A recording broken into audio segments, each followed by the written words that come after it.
Hello, nice to see you again in Academia Electronica. We are meeting for the next presentation, for the next lecture, organized in the project Science Beyond Borders, the Global Academia Electronica. We are hosting today Mr. Joshua Brown from Baltimore, who exists here in Second Life under the net name HerrBrown. Joshua is a high school German and French teacher from Baltimore, Maryland, USA. He has a bachelor degree in foreign languages and is currently pursuing master studies in foreign language teaching. His main interests are second language acquisition and language education. During today's lecture, we will listening how to teach or learn a language efficiently using the modern methodologies. The title of today's presentation is the myths and understandings in second language acquisition, implications for language learning and teaching.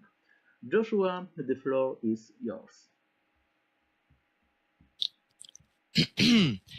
Thank you very much. Can you all hear me well? Okay. Fantastic.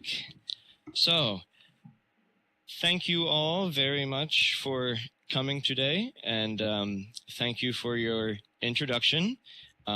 My name is Joshua Brown, and so, yes, today I would like to talk to you about second language acquisition, because right now, even though it is 2018, we have a wealth of research informing us of how languages are acquired.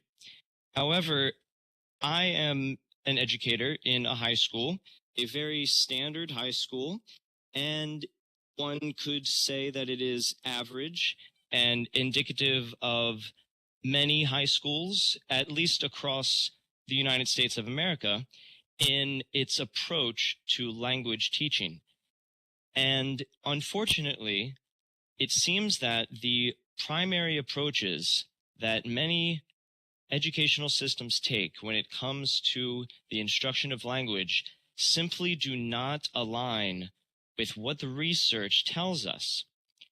Essentially, we are trying to teach language in a way that guarantees language will not be learned. Every time that I meet with a parent, for instance, of a student, they tell me, yes, I studied a language when I was in high school or in college, and I don't remember any of it. And this seems to be very, very common among many people. And I think this is a problem. Now, this isn't necessarily the case for every school, but overall, the vast majority of schools right now are teaching in a way that language has been taught for many, many years. Many new methods have come along to try and change up the way that languages are learned. However, none of them, or at least not many of them, really mesh with what the research tells us. Only now, in about since 2000, 2005 maybe, new methods have started to branch out that are in line with the research, but it is a small growing seed. And the main thing stopping other educational systems from adopting these methods is simply lack of knowledge. People, including teachers, are simply misinformed about how to go about language learning and teaching. In the abstract for my lecture today, I gave a couple statistics about how a very small percentage of professors in American universities actually have expertise in language. Now, that's not to say that the professors are not experts in their language. They can speak their language, and many of them have degrees in the literature of that language, or perhaps the cultural studies of that language. However, a very small percentage actually have degrees in something like linguistics, or applied linguistics, or second language acquisition. Currently, I am pursuing my master's degree in second language teaching, or applied linguistics. And so today, I would like to share with you some of the fundamental understandings about how languages are learned, so that hopefully you all can be more informed as you go about trying to learn a language yourselves. So, could I have the first slide, please? The first slide tells us myth number 1. The first myth is that language learning essentially equates to perfecting and practicing and perfecting and memorizing grammar rules, as well as lengthy lists of vocabulary. Could I please have the next slide? In order to address this myth, we first have to look at what we are defining language to be. In this definition, language is an abstract, complex, implicit, and underlying linguistic system in a speaker's mind or brain. Now, this definition, when we say it's complex and abstract, is because it includes things like phonology, lexicon, morphology, syntax, and pragmatics. And all of these complex things are very abstract in nature. When we say that it is implicit, we mean that it exists outside of one's conscious awareness.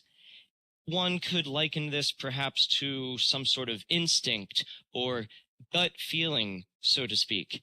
It's basically knowledge that one has, but doesn't know that they have, or at least that cannot be very well described, at least without expertise in the field.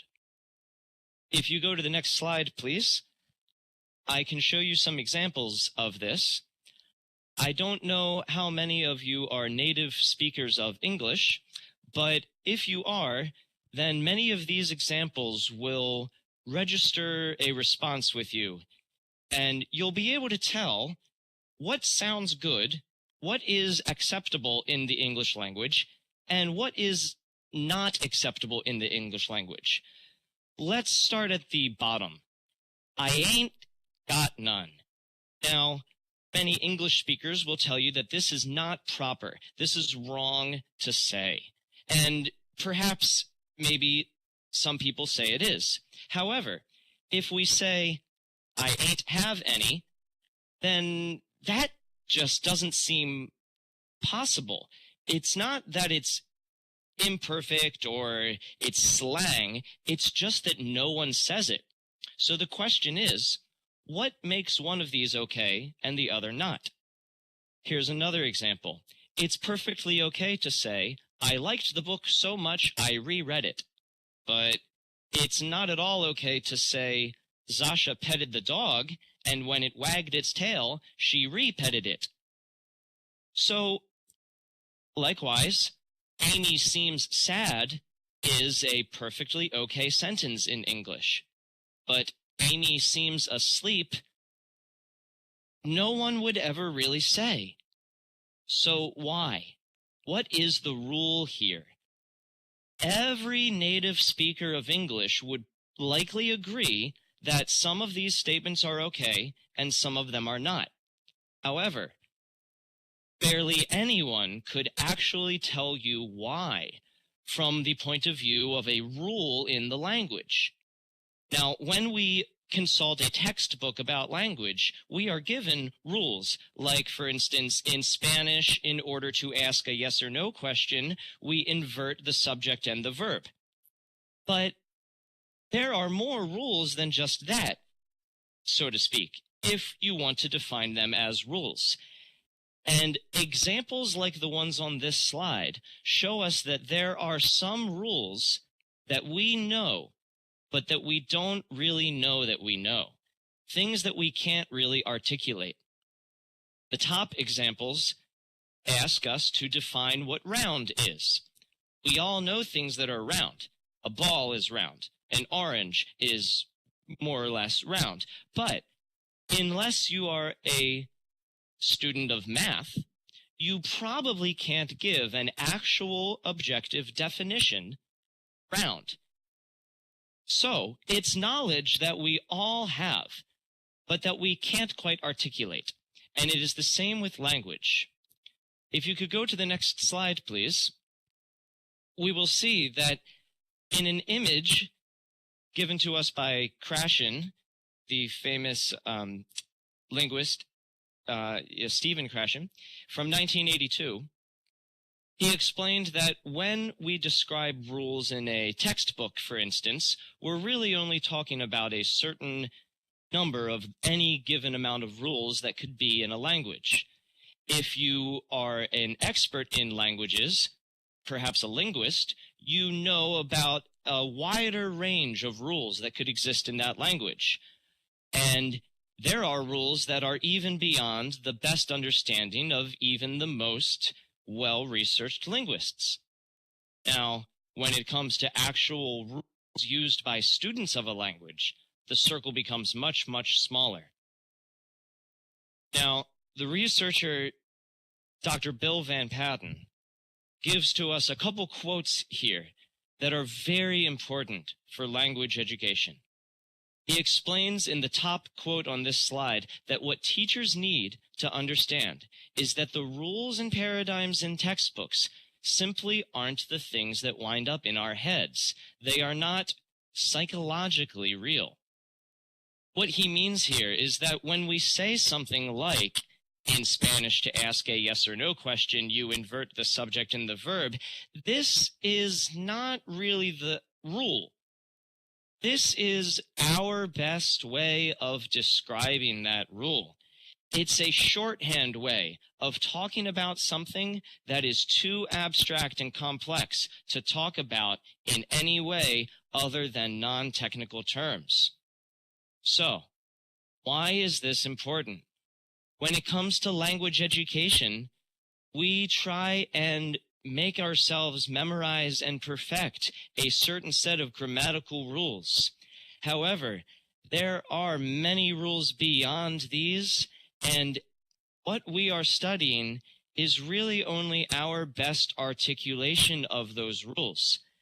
What we will come to see in the next several slides is that knowledge of these rules doesn't necessarily help us to use these rules any better. And that our gut feeling, that internal knowledge, that is more powerful than our conscious, actual intellectual knowledge.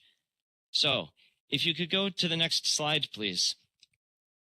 We can see a diagram of what really is going on when, for instance, a linguist would break down verbs in a sentence. Now, what a textbook might tell you about verbs doesn't look anything like this. It's not necessary for the normal average student of a language to know such linguistic technical information about how the language works. No language teacher would think to teach their students the kind of information that we see in the top image here. So, what makes that different than teaching them that when they ask a yes or no question in Spanish, they invert the subject and the verb? We seem to think that saying that is simpler, and if they could just memorize that rule, then they will be able to ask yes or no questions in Spanish. However, research has shown us that even having the knowledge of that rule does not mean that you will always correctly use it, and that you actually are not in control of when to learn or acquire that rule. So, The other thing that we see on this slide is a sort of web of vocabulary words. We tend to think that we have a large list of vocabulary words in our head. It's better to think about it more like this image shows us, where one word is connected to another, and that word is connected to another word, and some of the words are not connected because they are just not used together. The more that we hear and use words together in sentences, the more these connections are more tightly bound, and it is a constantly changing living thing, a network of lexical entries that encode both meaning and grammatical information. This is another one of the myths, that meaning, or vocabulary, and grammatical information are two different things, where in reality, the grammar is embedded into the vocabulary word itself. We don't have a prime example of an infinitive verb like to eat in our heads and a machine or device in our brains that then conjugates that into I eat, you eat, she eats. Instead, we have one entry for eat, and it is connected to I, but it is not connected to she. And we have another entry for eats, and that is connected to eat, and it is also connected to she, but it is not connected to I. And it constantly changes and builds on itself, and is more of a web than a list. Could you go to the next slide, please? Now, when we traditionally teach languages, we work under the assumption that we are teaching a thing just like any other skill. We teach in the same way that we might teach math, in the same way that we might teach social studies. However, there is firm evidence that we don't necessarily learn languages in the same way as other things. Or, as Bill Van Patten would put it, language is not a subject matter like other subject matters and should not be treated as such. We cannot treat language like math or science because we have specialized functions in our brain to acquire language. Noam Chomsky officially quoted this to be universal grammar. And I did not include that on this slide, but it is what we see on the left side where it says language-specific learning mechanisms. This would essentially be universal grammar. And it essentially says that humans are genetically hardwired to learn language, and we possess additional cognitive mechanisms specifically designed to deal with language that are separate from the way that we learn to solve math problems, play chess, and learn other content. The reason that this has a very strong implication for our language classrooms is because most teachers continue to educate students and try and teach language in the same way that they might teach about the culture of that language or about math. Could you go to the next slide, please? So, if learning a language is not comprised of memorizing vocabulary lists and grammar rules, then how do we acquire language? This is important if we want to properly teach it or try and learn one ourselves. The primary means through which a mental representation of a language is developed in the mind or brain is through what we call input, or more specifically, comprehensible input. Input, defined here, is any meaning-bearing language that a learner hears or reads in a community context, and countless researchers agree that input is a necessary ingredient in order for the brain to acquire a language. Could you go to the next slide, please? Now, if language is acquired through hearing or reading input, can we perhaps bolster our skills or speed up the acquisition process with our own explicit conscious knowledge? This is how we approach teaching. So can it actually help? Many people would agree that yes, of course, the main difference between a baby acquiring a language and an adult acquiring a language is that the adult possesses cognitive abilities far beyond that of a baby. We are smarter and we can use our cognitive skills to use as a sort of crutch or training wheels while we learn the language. Now, that is the common assumption, but research shows us that the contrary is true. The explicit knowledge that we give students about language, the explanations for rules about how the grammar and vocabulary functions and how the language works, seems not to actually help the language to be acquired in the brain. And this is an explosively fundamental difference from how we currently and traditionally have instructed students. If you could go to the next slide, there are a couple metaphors that may help us to understand this. For instance, a record player and a car both need input in order to work, just like a language needs input in order to grow. However, the record player will not work if you put a CD on it. A CD has musical data, this is for sure. However, a record player is simply not designed to read the type of data on that CD. So you can think of this like your brain is taking in information. The information that is going to result in growth of language is comprehensible input, or, as the definition was, any meaning-bearing language that you hear or read in a communicative context. This is the type of data that the language acquisition device in your brain can use, just like the record player is designed to read a certain type of data. But when we simply give people information about the language, such as in the English language, one has to add an S to any third-person verb, this data and information cannot be used by the language acquisition device in your brain. Now, other parts of your brain, the domain general learning mechanisms, will pick up on this information, and perhaps this will help you in a sort of crutch-like or training wheel-like manner. But it's important to understand that information about the language is not the same thing as input. One could also liken this to a car. A gasoline car will not run on diesel, and a diesel car will not run on gasoline. It's because its internal mechanisms are not designed to work with that chemical structure.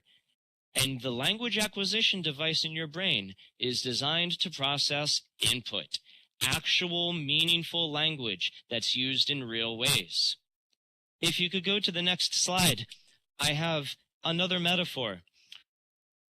We think about teaching language, and we teach about the language. What we want students to do is use the language. And so I would say it is as if we are taking students that are learning how to drive. However, instead of simply getting them in the car and teaching them how to drive, we teach them for hours and hours about all the different parts of an engine and how the engine works. Now, some students might be interested in all the parts of an engine and how an engine works, but it is not going to help the student drive any better. I would consider myself a very good driver. However, I will admit that I know absolutely nothing about how my car actually works, and I don't need to know. And so in the same way, students don't have to know about how their language works in order to actually use the language. They will learn how to use the language when the language is acquired, and the language will be acquired when the student processes input, language that they hear or read in an actual communicative context. Could you go to the next slide, please? On this slide, you will be able to see 3 quotes that continue to explain that the comprehensible input is the only type of data that the language acquisition device can use, and that all of these aspects of acquisition are not susceptible to external influences such as explicit information, drilling, or even correction. This has huge implications for education when we spend countless hours trying to give feedback to our students. It seems obvious, and it seems like common sense that students can take feedback and use it to do better in the future. And certainly, this is the case for any other domain in the educational system. For instance, when we are learning about science, you can get feedback about something you've done wrong and improve on it next time. However, it has been shown that feedback in language does not necessarily help you acquire the language any better. And the only control that teachers have is over the quality and quantity of the input interaction that learners get in the classroom. Bill Van Patten goes on to say, in the 3rd quote on this slide, that the teacher can't really control acquisition because that's governed by the internal stuff, the subconscious, internalized stuff that is outside of our conscious knowledge. Could you go to the next slide, please?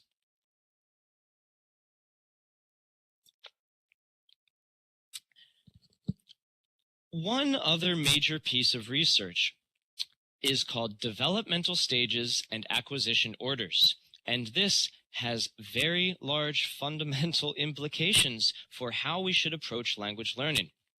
Any language textbook is usually laid out in a scope and sequence that orders the grammar to be learned from what is perceived to be easy to learn grammar or simple rules to the more complex. And we teach them in this order, hoping that the students will learn them in this order. In my former curriculum as a teacher, we were told that we were supposed to only teach the present tense of the language for the first year of study, and only introduce the past tense in the 2nd year. Many examples like this are shown in textbooks and the educational system, where certain grammatical forms are reserved for later on in the course of study because they are viewed as more difficult. We think that we can impose this order on the learner and that we can learn these grammatical forms in any order that we please. But countless research has shown that different grammatical forms and features of the language simply develop at their own natural pace and order. This preset order cannot vary, including when we try to vary it with education.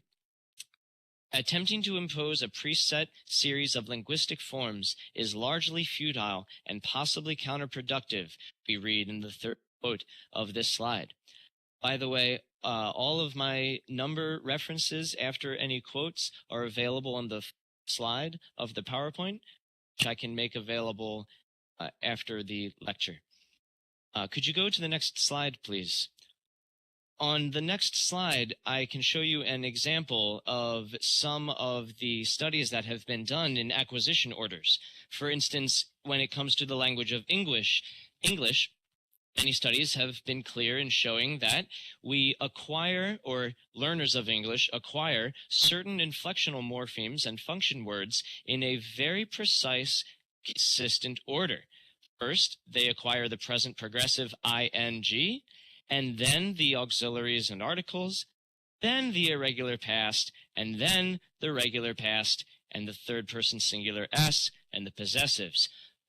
Even if we try and teach an English language learner about the 3rd person singular s from the very beginning of their education, we will have no effect on the fact that this will be acquired last in the sequence. If you can go to the next slide, please, we can see an example of the acquisition orders in English for plural markers. No matter how much instruction you give a student, the language acquisition device in your brain will not be able to process these in an order other than the order that has been shown. Now, we don't necessarily know the exact order for all of these different morphological inflections and other types of developmental sequences, but we do know a certain degree of them for certain languages. The point is that any instruction out of this order will not necessarily help, and we also know that everyone is going to traverse these orders at their own individual pace. We cannot necessarily hope to cover a particular grammatical feature in 1 month of language study and then move on hoping that that one is mastered. If you can please go to the next slide, we will see one more example of this with the acquisition order of negation in English. And many studies have shown that all English language learners will acquire the negation features of English in this order with these stages. Could you go to the next slide, please?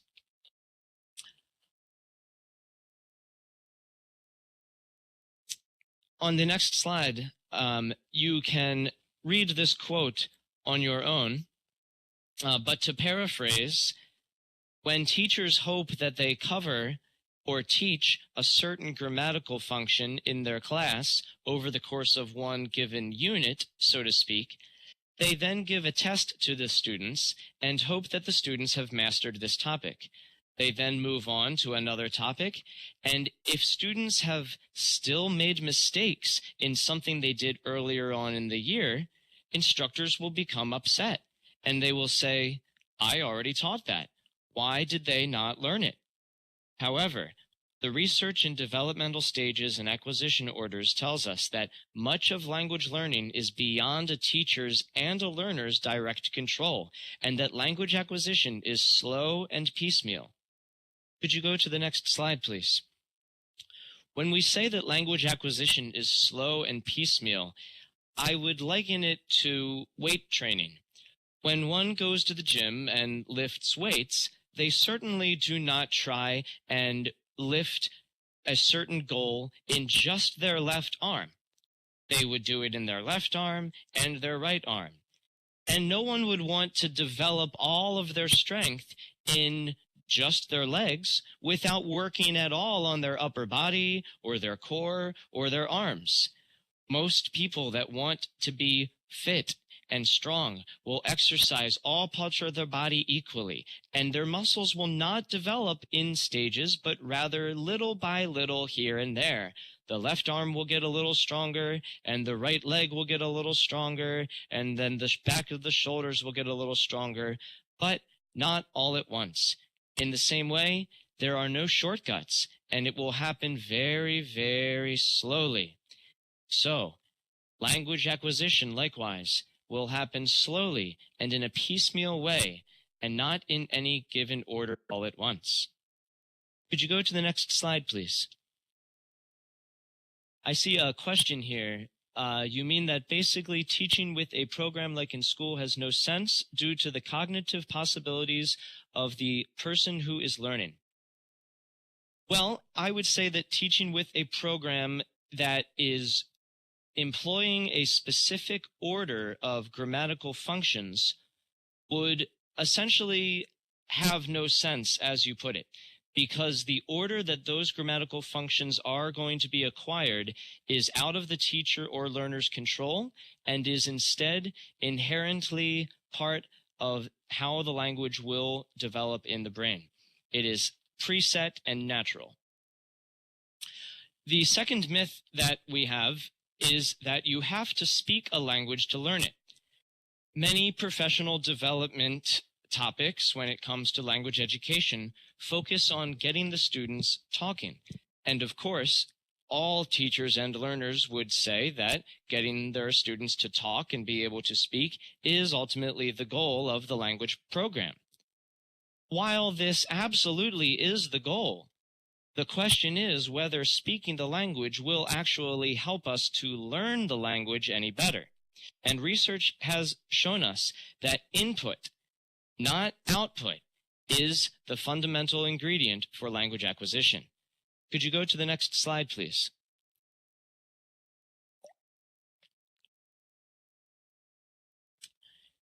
On this slide, we can see some research quotes from, some quotes from researcher Bill Van Patten and Winnie Wong, which says that whereas input drives development of the implicit system, output contributes to the development of skill. Now, most people would think that language and communication are inherently the same thing.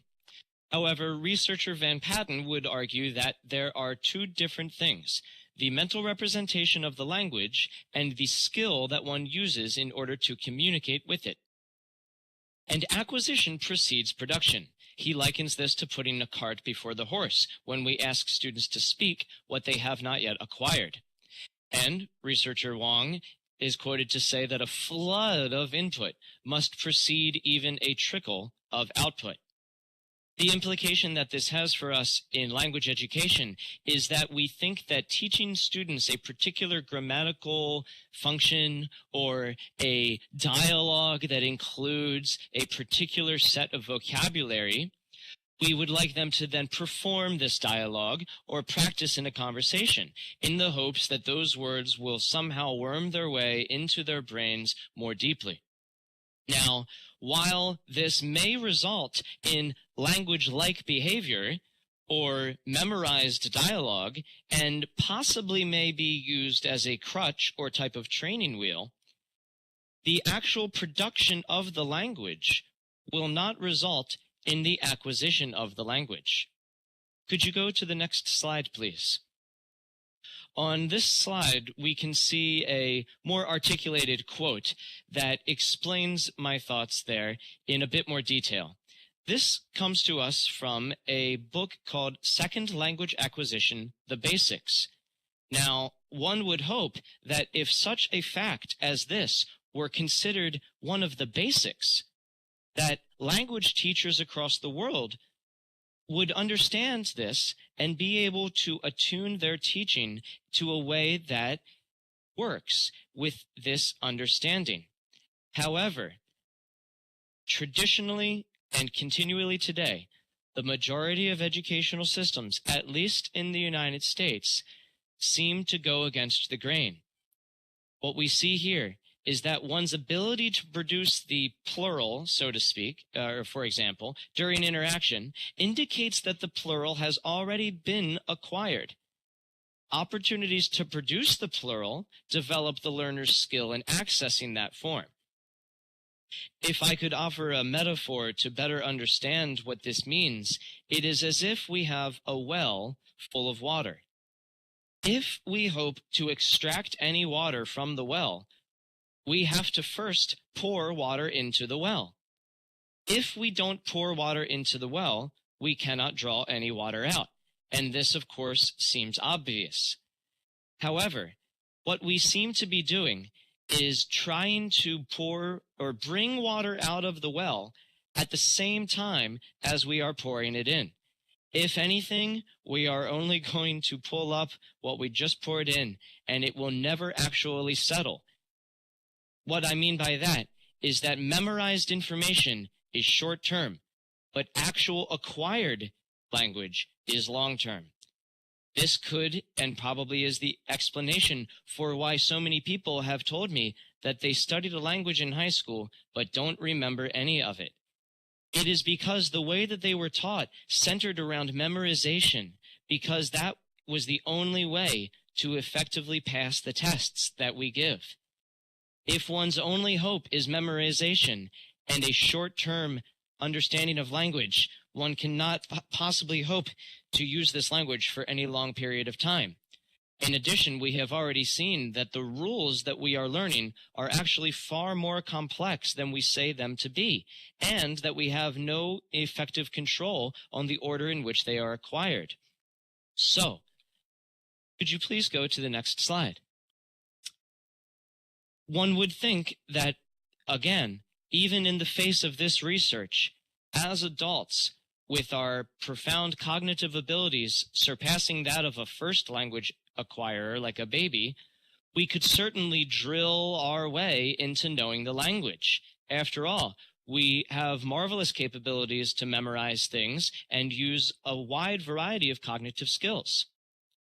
Winnie Wong and Bill Van Patten have produced a research paper that I've referenced here. I believe, let's see, it is number 11 in the citations. I believe that this paper is called The Evidence Are In, Drills Are Out. And what they have effectively said in The Evidence Is In, Drills Are Out is that as far as acquisition is concerned, drills are simply unnecessary and at best a waste of time for the development of communicative language ability. It seems to me that what is here described as a waste of time unfortunately takes up a majority of the time in, unfortunately, too many schools across the world. Even online programs and computer-aided programs that tell us that they can help us to learn a language faster or in a month still focus on using drills as one of their primary means of study. In another study by Rachel Kirk, English-speaking students were taught Spanish structures, and some only received input. Some practiced their output. The ones that only got input, and again, what that means is that these students never spoke or wrote the language once. They only heard it or read it. They did very well on the assessments. And the ones who got a little bit of input and also did some output, or speaking or writing, what we would traditionally call practice, did not do any better than the input-only students. And those who did more output or spent a majority of their time practicing speaking in dialogues or set conversations or by writing did significantly worse than those who got more output. The major implication for this on language learners is that instead of spending their time practicing speaking in front of a mirror, it would be a far better use of their time to sit down and read a book. At least that is a book that they can understand. Could you go to the next slide, please? We see here on this slide the definition of communication, the expression and interpretation and often negotiation of meaning in a given context which serves a purpose. If we define context as the settings and participants, then we must think about the role play situations that are often employed in traditional language education settings. Many language education programs will pretend that students are in a restaurant, and one of the students is the waiter, and one of the students is the guest. The hope is that the student playing the part of the guest will get better at being able to order in a restaurant. However, simulating this context is not real communication if we define the context as the setting and participants. The students are not actually waiters or guests in a restaurant. They are students in a classroom. And the implication of this on the language education system is that any and all communication that should take place in a classroom should be appropriate for the context and also serve a purpose. To practice the past tense is not a real purpose. No one gets together with their friends at the bar and says, "Hey, I would like to practice the past tense with you." Instead, we get together and we tell stories about what happened to us over the weekend, and we don't need to practice. We simply use it. Now, how would students be able to simply use it if they haven't practiced it? The answer, again, goes back to input.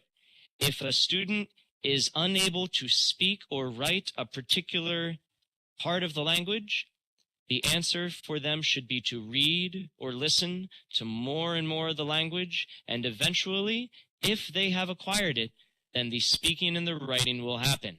Just as if filling the water into the well And then, of course, we can draw it out of the well because it's in there. You don't need to practice drawing the water out of the well. You can just do it as long as the water is there. Could you go to the next slide, please? Now, I notice that we are running a little close on time, so I will not spend too much time on this slide, but it is essentially a quote that further details the idea that role-playing does not circumvent the fixed nature of classrooms. When students are given a scene to act out, it does not equate to actual communication as per the definition of communication given here, but instead is considered language practice. And one must ask themselves what that actually tells our students about the second language that they are learning, and if that actually will aid in the acquisition of that language. Could you go to the next slide, please? On this slide, we can see a traditional exercise that might be used in a textbook.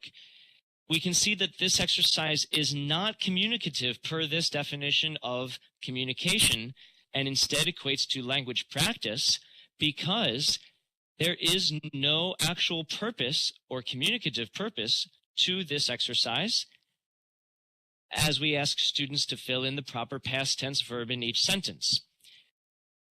As we have seen, research has shown us that language practice such as this, which is all too common in textbooks and language programs and language learning programs, is simply ineffective in the acquisition of the language.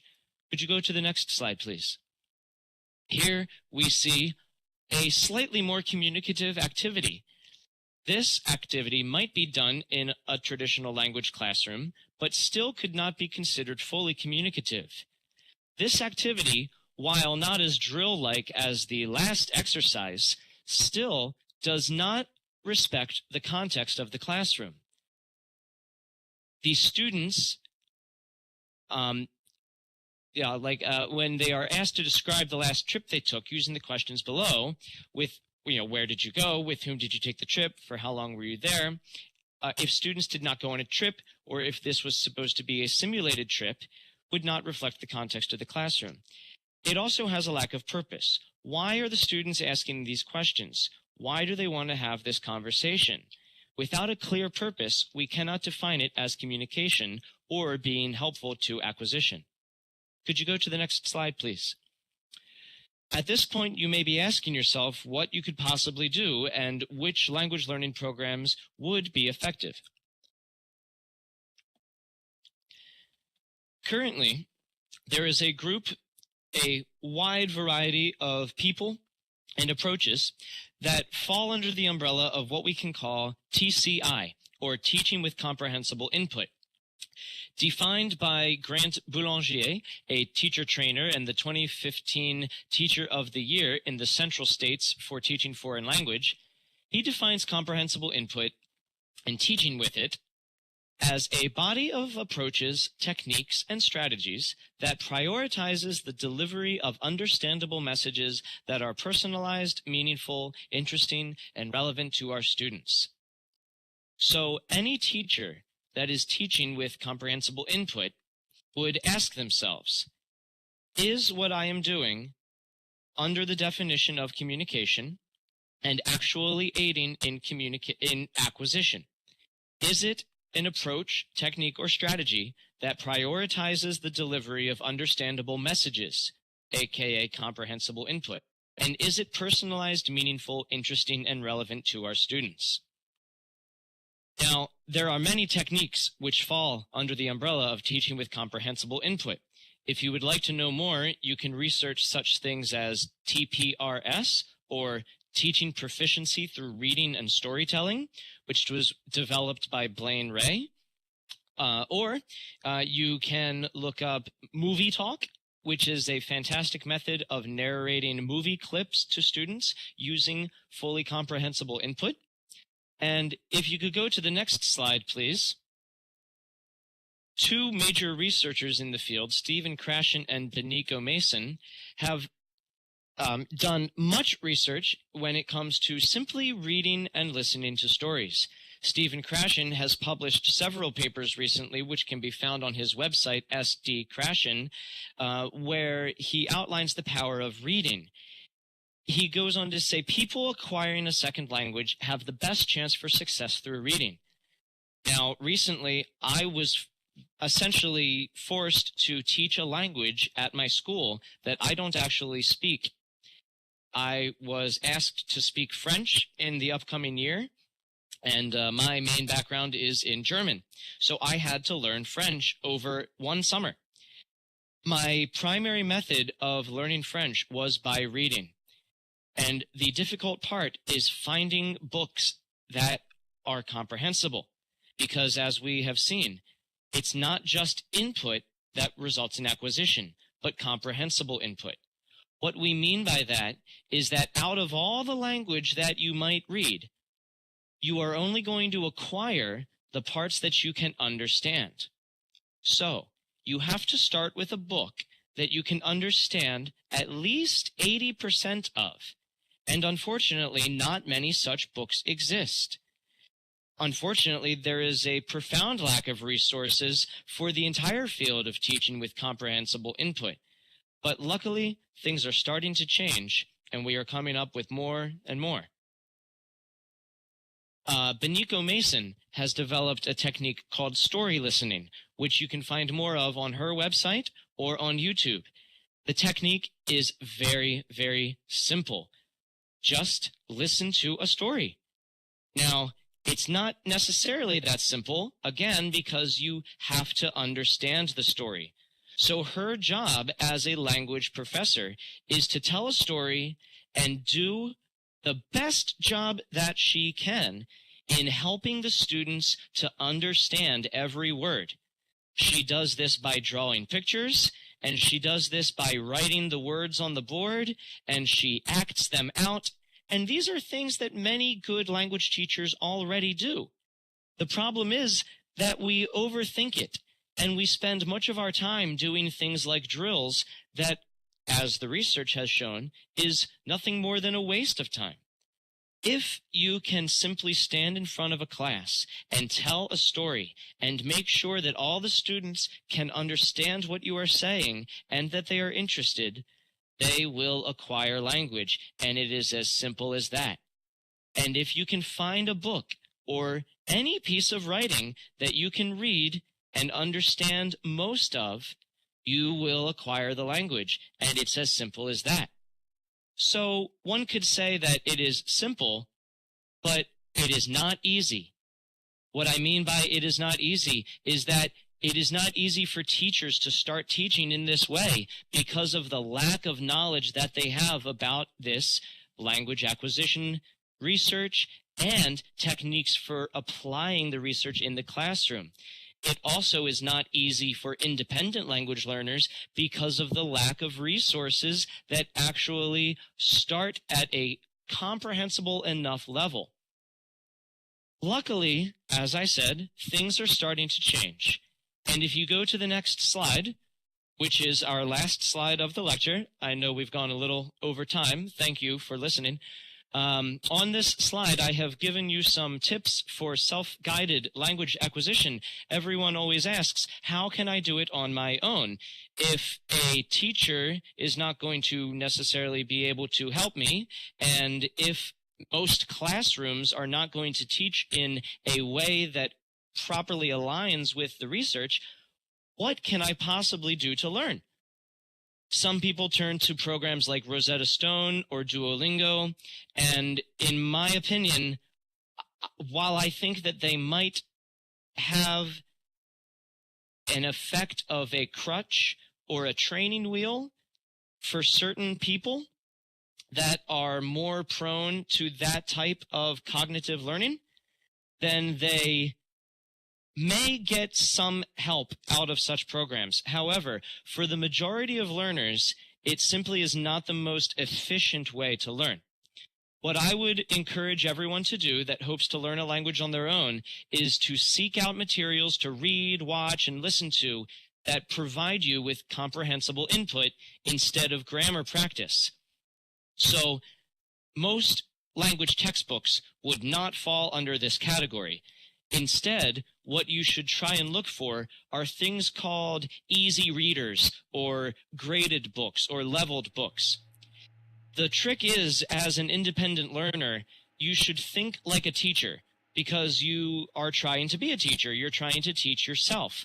So if you look up teacher resources for teaching with comprehensible input and you pretend like you're buying resources for your class, and the resources say that they are TCI or comprehensible input or easy readers or graded books, then you might know that it's a good resource. There are several of these that you can find on the website at the bottom here, fluencymatters.com. I don't work for them. I'm not advertising for them, but they really are, at this point, on May 14th, 2018, they are one of the only large purveyors of these types of resources on the internet. And I have purchased many of their books for my own classroom and for my own language learning. Unfortunately, they don't exist in all languages, and certain languages have fewer books than others. But if you can find books on this website that are in the language you are trying to learn, I guarantee you that they will help more than any other book you have probably ever bought for language learning. Several of the books come also with an audio CD, so you can hear the pronunciation of the words. And what I have found helpful is to simply listen to the audio sometimes and then read the book afterwards, or maybe mix it up and do both at the same time. And it's definitely worth the money for both of those things.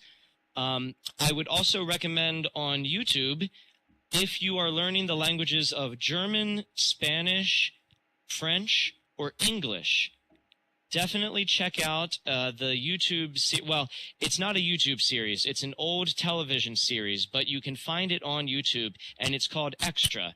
But instead of an A, they use the @ symbol, so you can search for French Extra or Spanish Extra or German Extra, Deutsch Extra, perhaps. And it's a sitcom, but it was designed for language learners.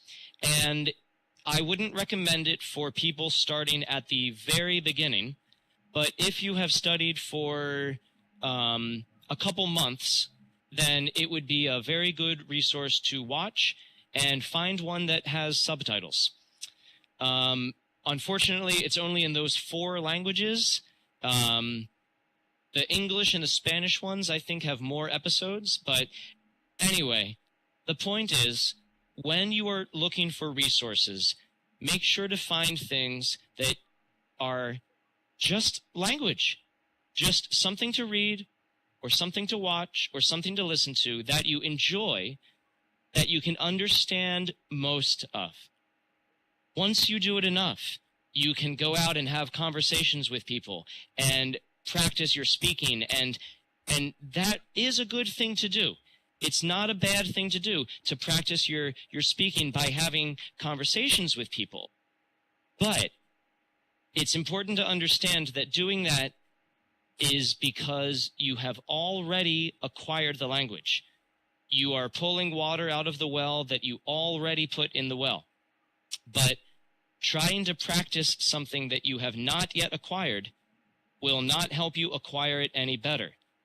What will help you is reading and listening to more and more examples of that particular thing that you're having trouble with.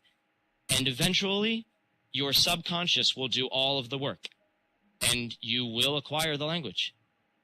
So, that's it for my lecture today. On the next slide, you can find the bibliography with my sources throughout the presentation today.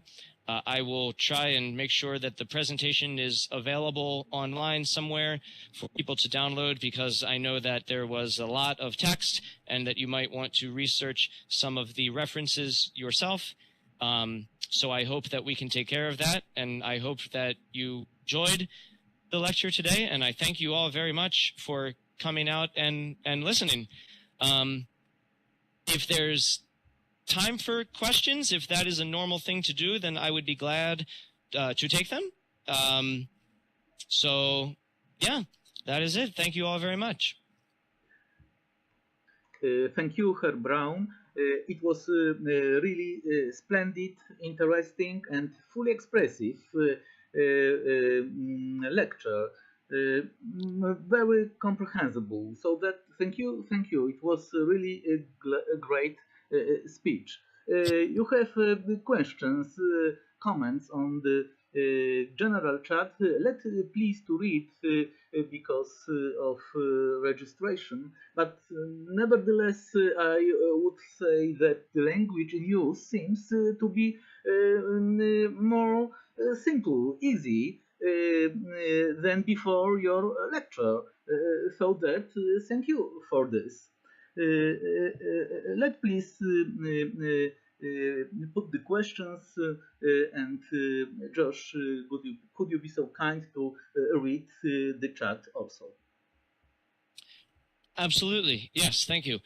Okay, so I will read the question aloud here, and then I will do my best to answer. It says, thank you. Everything you've said corresponds with my personal experience of learning German, especially context-to-purpose distinction. I did not learn any German on high school lessons, but I started to talk after 2 weeks in Vienna. I've learned 80% of my German simply by talking or trying to talk with people, watching movies and subtitles, and listening to songs was also very helpful. And tabloids too. Absolutely. I entirely agree. If you can find the movies with subtitles and you can understand a large percentage of it, it will help you. I would say that watching movies from the very beginning isn't as helpful as some people think, because the large portion of the language will be incomprehensible. But once one is at a level that they can understand a large majority of it with subtitles, then they are a fantastic, endless resource. Songs are great because of how music gets in your head. You listen to the lyrics and you can look the lyrics up online, and then if you can listen to it enough so that you can sing it to yourself and you know what you are singing, then, oh, that's fantastic. I agree. It really helped me as well. And the tabloids, it seems funny. It seems almost like, you know, an inappropriate resource, or you know, a resource that wouldn't be very helpful. But if it's something you like and it's not boring and it doesn't feel like work, then that means that the acquisition is really happening subconsciously, like it should. If you forget that you're trying to learn a language and you're simply reading for enjoyment, that's the best possible resource you can use at the moment. Absolutely. Let's see. Okay. Yes. Thank you. Thank you. You're very welcome. Yes. Let's see. Yes.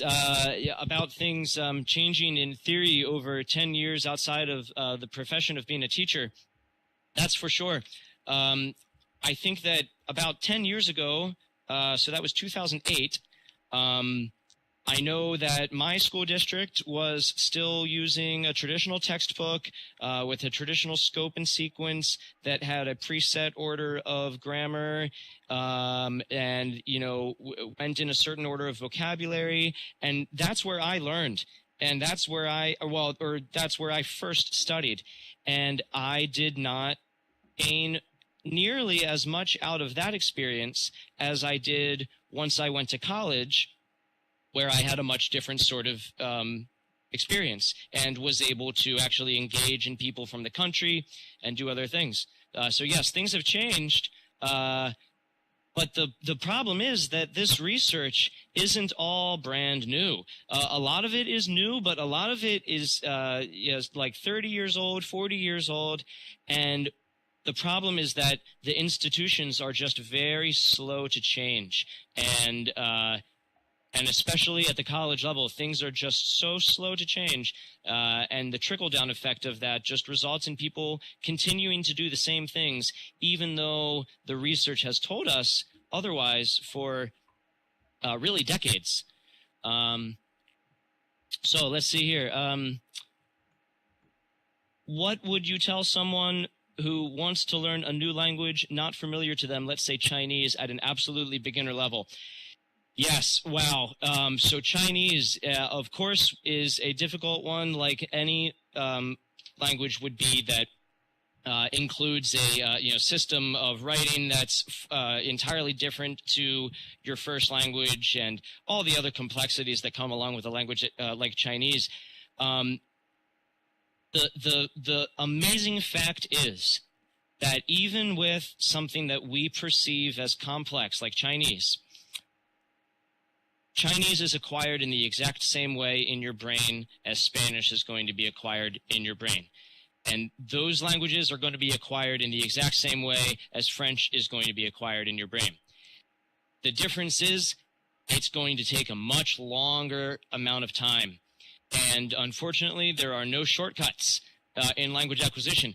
The one metaphor I made about weight training and lifting weights, if you want to lift 300 pounds and you can lift 200 pounds, there is nothing you can do to shortcut that. You simply have to do the very, very, very slow work of getting stronger until you can lift the 300 pounds. And so, Chinese is a very heavy weight that you're trying to lift. And let's say Spanish might be a lighter weight that you're trying to lift. But your muscles are going to grow in the same way no matter if you're lifting the heavy or the lighter weight. It's just that the one will take you a longer amount of time. So Chinese will take you a longer amount of time, but the other problem is that there, again, is a lack of resources. And so there's definitely a lack of resources when it comes to Chinese. However, I do know that the world of teaching with comprehensible input does include many Chinese teachers. And so one of the Chinese teachers that uses teaching with comprehensible input, her name is Diane Neubauer. I think that's how you pronounce her name. I will type it here in the chat. It is Diane. It's maybe Neubauer, maybe Neubauer. There it is. But if you search for her name, I believe that you can find some of her videos on YouTube where she is teaching a Chinese class. And so one of the ways I acquired my French was simply by watching another teacher teach French using story listening and using TPRS. I know that I didn't include those in the slides, so I'll type them here. The one I'm typing now, that's TPRS. If you search for the YouTube channel CI Liftoff, that is a great resource for the languages of Spanish and French, because it is a teacher that is recording her TPRS lessons. Her TPRS and also story listening classes.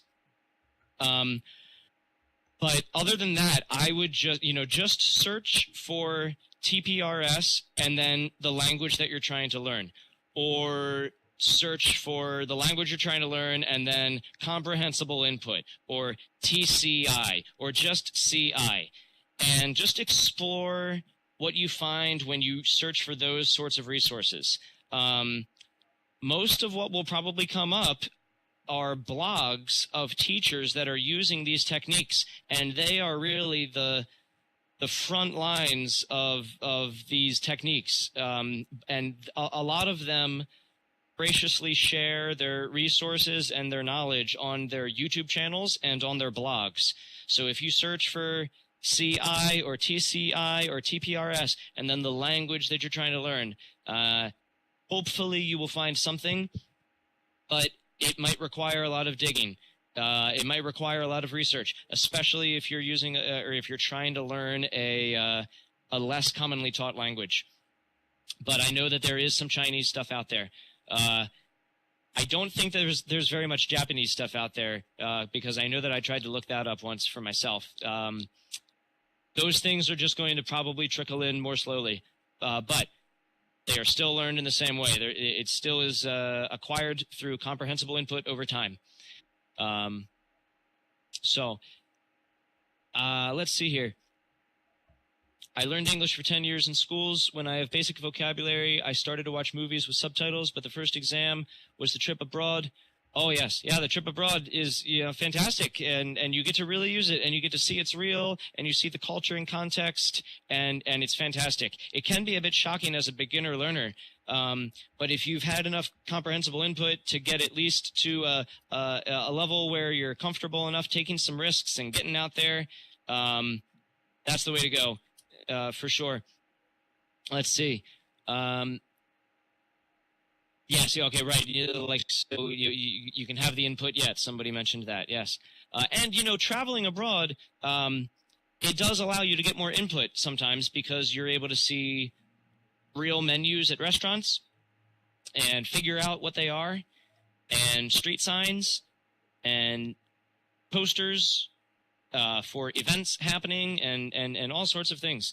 But again, as a beginner, that kind of input might not be fully comprehensible to you yet. And so starting with something that's comprehensible is going to help. Or you could have, again, the traditional approaches and memorization can maybe act as like a crutch or a training wheel at the beginning, but it's limited. And eventually, you won't need it anymore. So, second question, what would you recommend for writing in a second language? I've been speaking Polish for some time, but continue to make grammar mistakes, which is a problem even though I read at an academic level. The mistakes show up in my writing, not my speaking. Yeah, writing is strange because writing, we said at the beginning that, language is an inherent genetic, biological thing that humans possess. We all have this innate capacity for language. That's Noam Chomsky's universal grammar. We're all born with that, and that's part of what makes us human. But when we say language like that, it doesn't necessarily include writing, because writing came about much later in human history, right? In evolutionary history. We didn't start writing until way after we had developed the ability to communicate with speech. And that's why a lot of people have literacy problems, and a lot of people have trouble writing, even though they can speak like a native speaker. And it seems not to make any sense. And it gives literacy teachers a very hard time teaching students how to write well. Writing is definitely a weird gray area of something that is related to language and is also a traditional skill. And learning how to do it well, is the subject of a lot of research. What I would say that, I've seen in the research so far, the trend really seems to be that if you want to be a better writer, then you read more, and then you practice writing more, but not necessarily the other way around. And so you say here that you can read at an academic level, but you still make mistakes with your writing. I feel the same way with me and my German, and it's a difficult problem. One of the understandings that we have from research is another thing is that many, or pretty much most, second language learners do not acquire full native capabilities, that we just seem to fall short. No matter how proficient you can get, you're just never on the level of a native speaker unless it truly is a second language for you. And that's really frustrating. So I don't know exactly what to tell you. I would say keep on reading, even though you're good at reading, keep on doing it. And then, practice. I don't know if you have to write academic papers. Maybe you don't want to write academic papers because you're okay. I see here that you do. Yeah, I can see how that would be a problem. I don't really know how to tell you to improve on it necessarily, because writing is a weird one. Writing is difficult, and when I teach my students, we're beginner level to kind of upper intermediate level, and I've never really had to get them to a point where they are reading or writing academic language like that. At least high academics. It depends on what you mean by academic level, right? If this is university master's dissertations, That's one type of academic, but in the field of language teaching, we can define academic language as okay, there you go, PhD dissertation. So that's you are already at this level then with your language abilities that picture it like this, okay? I know over in Europe you use a different framework, but over here in my school district, I use a framework for understanding language proficiency that's called ACTFL. I'll type it right here. It's ACTFL. And if you look up how ACTFL, if you look up their image about proficiency, it's not stairs, it's not a cup, it's a cone. And the idea of it being in the shape of a cone is like, if you're trying to fill up a cone with water, it doesn't take very much water at all to fill up that cone the first inch. But to fill it up the next inch of water, takes more water than the first inch because it's a cone. And so if you've got the cone really filled up and you're at the top of the cone, now it's a very wide circumference of this circle at the top of the cone. And if you want to fill it up an inch with water, you're going to need more water than you needed to fill up the first inch of the cone. So to take a student from a beginner level to an intermediate level, that takes a certain amount of time. But then to take a student from an intermediate level to an advanced level takes a much longer amount of time. Now, it sounds like you're already at the advanced level and you're trying to, strive for this native-like proficiency. And so it's going to take a lot of water to fill up your cone. It's going to take a lot of input to make your mental representation of language robust enough that it is reflected in your output and in your writing. Or the answer also could be that you, at this point, might be able to use conscious knowledge about grammar rules if you can identify which ones you tend to have problems with. Because you're so advanced, if it really is just a couple particular things, you might be able to intellectualize your way out of the problem. You might be able to memorize your way out of, being able to make this or having to make this mistake all the time. But it's hard, and it depends on exactly what those problems are. And yeah, that's a tough one. So, okay.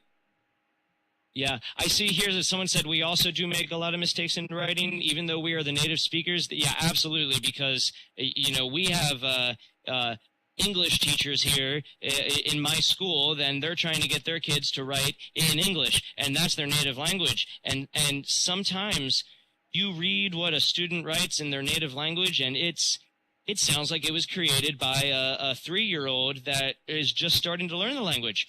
But you talk to them, and they sound intelligent, and people just have trouble with writing, and it's tough. So let's see. What do we have here?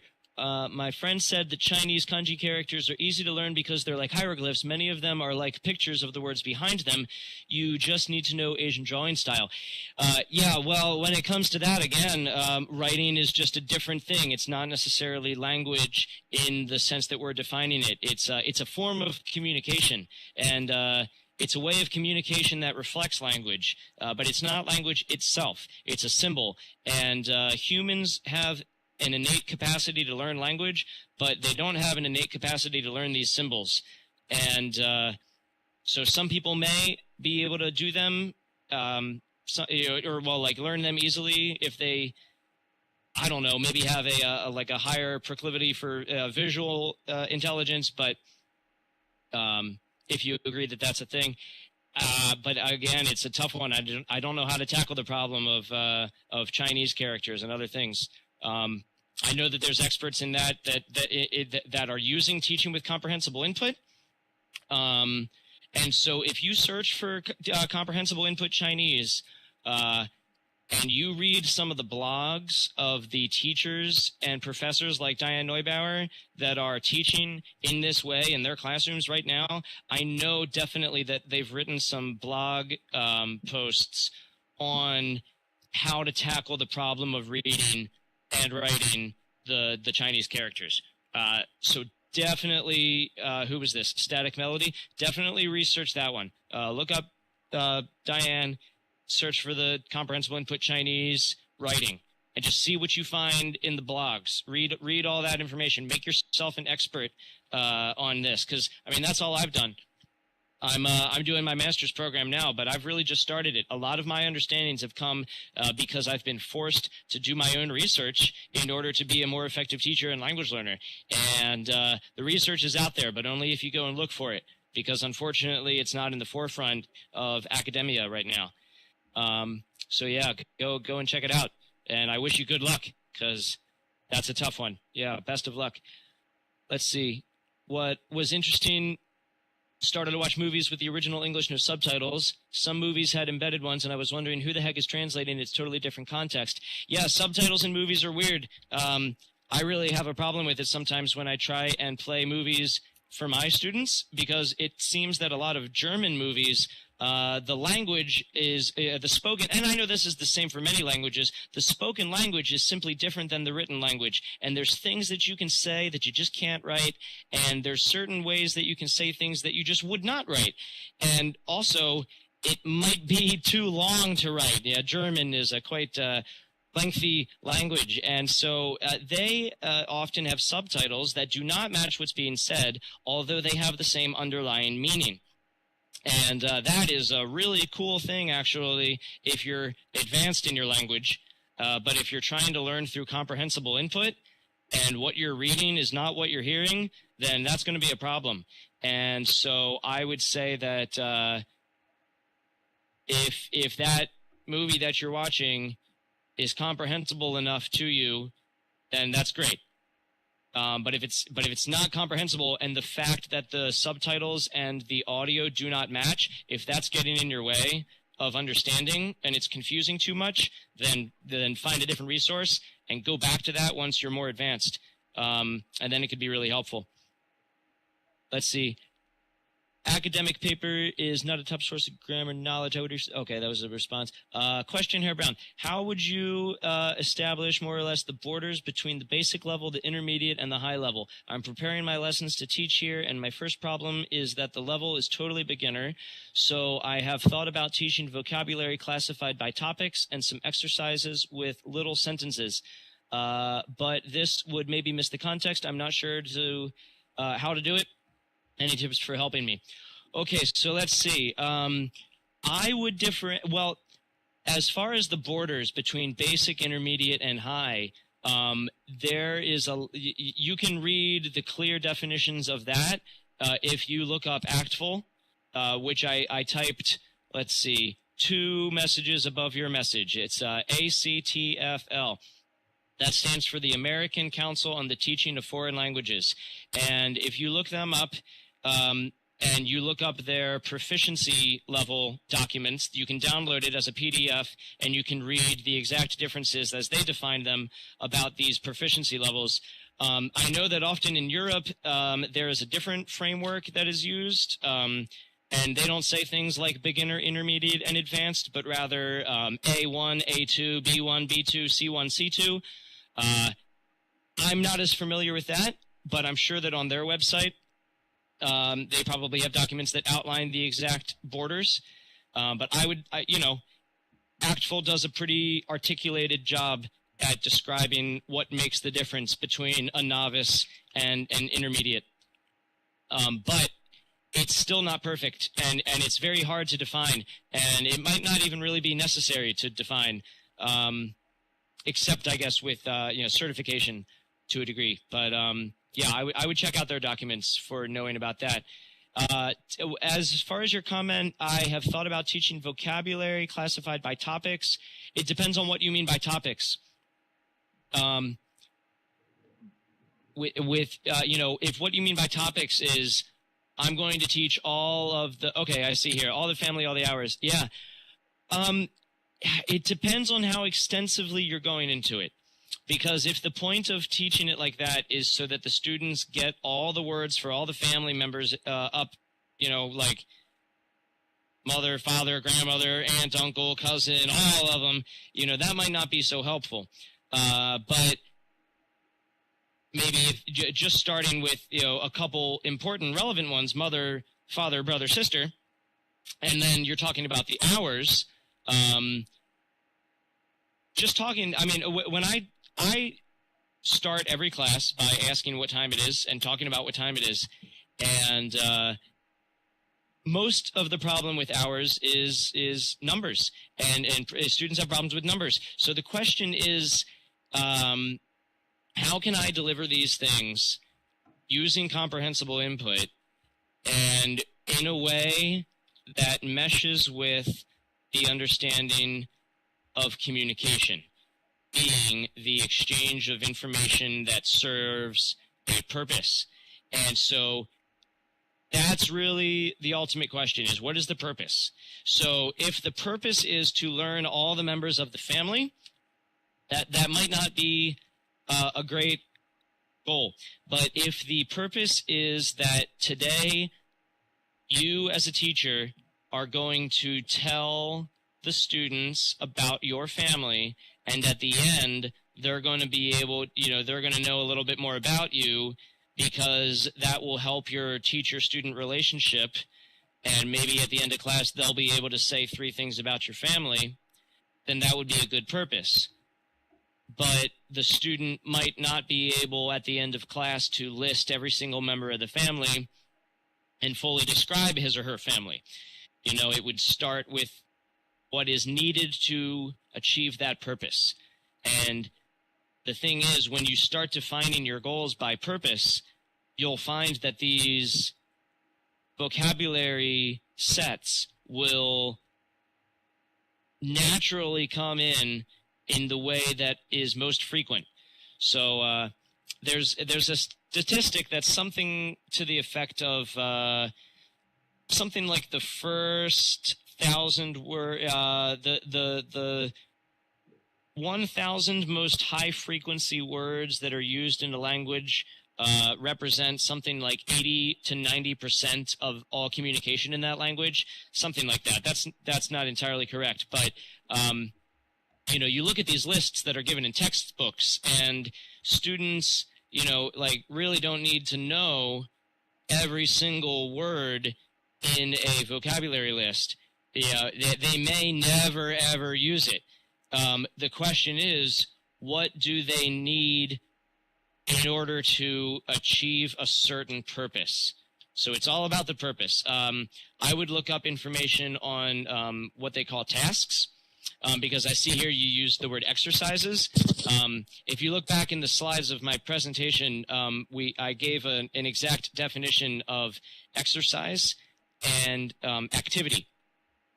What I did not give an example of was what we call a task. And you can look up information on tasks by the author, by the Professor Bill Van Patten. And if, you know, I would definitely recommend here, I'm gonna type, it is number 9, reference number 9 on my list. If you can buy that book online,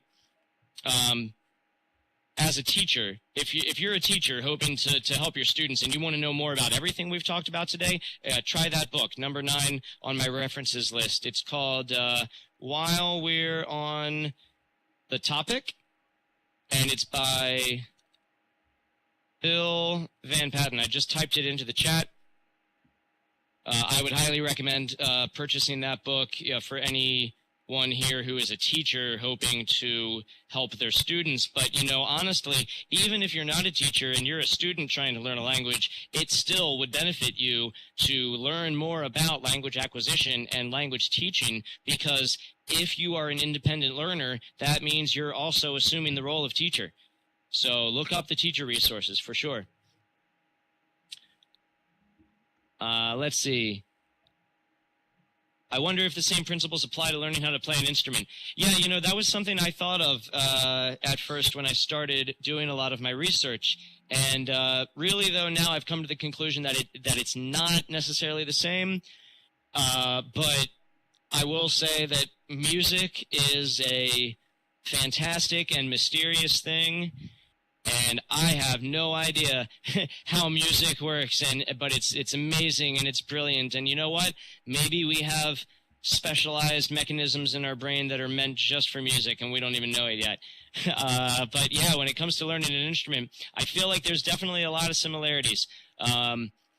But when I was thinking about metaphors to make, I avoided the music metaphor because I think that the one of the weightlifting and driving that I gave in the presentation, I think those are more appropriate metaphors than music. But it is certainly interesting to think about.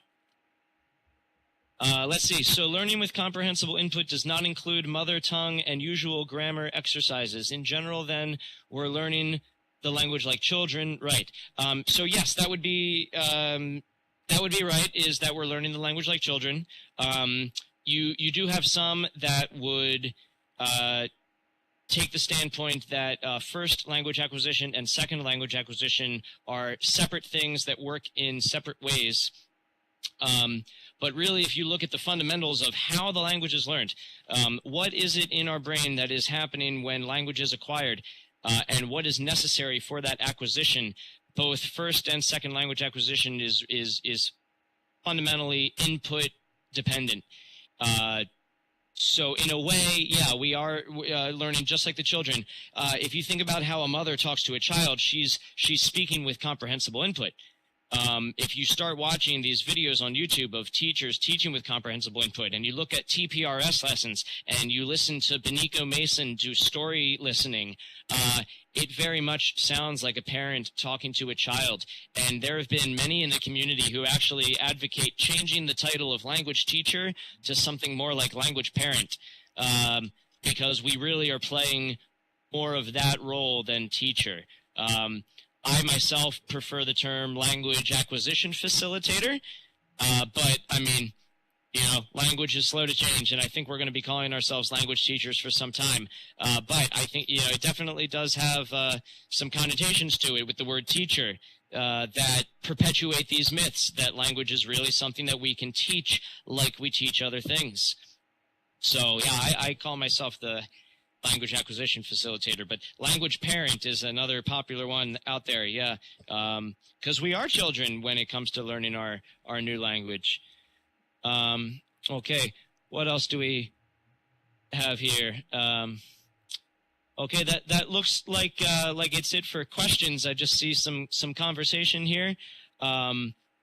So yeah, if anyone else has any other questions, please feel free to post them. And otherwise, thank you all for your time and for your attention and for your questions. HerrBrown, when I looking at the general chat, it is really fantastic, and you did it. Really, the temperature atmosphere in Academia Electronica goes up, and I think everyone really feel this atmosphere. So then, thank you very much. Do you have some questions, comments? Let please. It is a good moment to put the questions or to comment this splendid lecture. It was really fine. HerrBrown, thank you. Thank you for your speech. If you have no questions, I think we can go to the end. So that, do you want to add something, HerrBrown? No, I think that is it. And again, I thank you all very much, and I encourage you to go out and do your own research on this because it is changing every day. The amount of resources that are available for learning in this way is growing. More and more people are writing comprehensible input novels, and more teachers are starting to record their lessons on YouTube. I actually will be starting to make my own YouTube channel for learning German through comprehensible input, and it does not exist yet, but I will be hopefully working on that during this summer. And so if anyone is hoping to learn the German language, You can try and search for me on YouTube in a couple months. I believe that my channel is going to be called Comprehensible Deutsch, and I can find another way to get the information to you later when that comes out. But yeah, keep on checking everything out on your own, because more and more resources are coming out every day. And best of luck to you all, because I know that language learning and language teaching is a very difficult but a very rewarding thing. And don't give up, because you know what? The traditional way, it's painful and it's frustrating and it's slow and it's difficult. But learning language in this way, if you can find the right resources, it makes it fun again. And like I said earlier, if you can get to a point where you are forgetting that you're learning, that's the sweet spot to be. If you're listening to a story and you're just having fun listening and you understand it all, you know, that's the best thing ever. And it's fun again. So good luck. Thank you all for coming and listening. I appreciate it. And yeah, have a great language learning future. Thank you, everyone, for your coming. After the agreement of HerrBrown, this lecture will be published on the YouTube channel of Academia Electronica, as Amphitheater wrote 1 minute ago, and also in a site of Academia Electronica.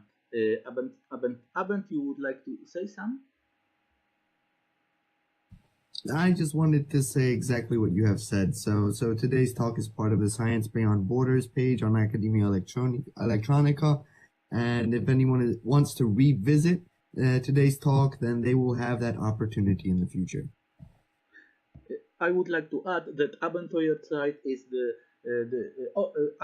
Amphitheater site organized this project, Science Beyond Borders, the Global Academia Electronica. So thank you for your coming. Thank you, HerrBrown, and maybe see you next time in Academia Electronica in future. Best wishes for you, and be a good time in both realities. Thank you, and for this evening. Okay, thank you. Goodbye.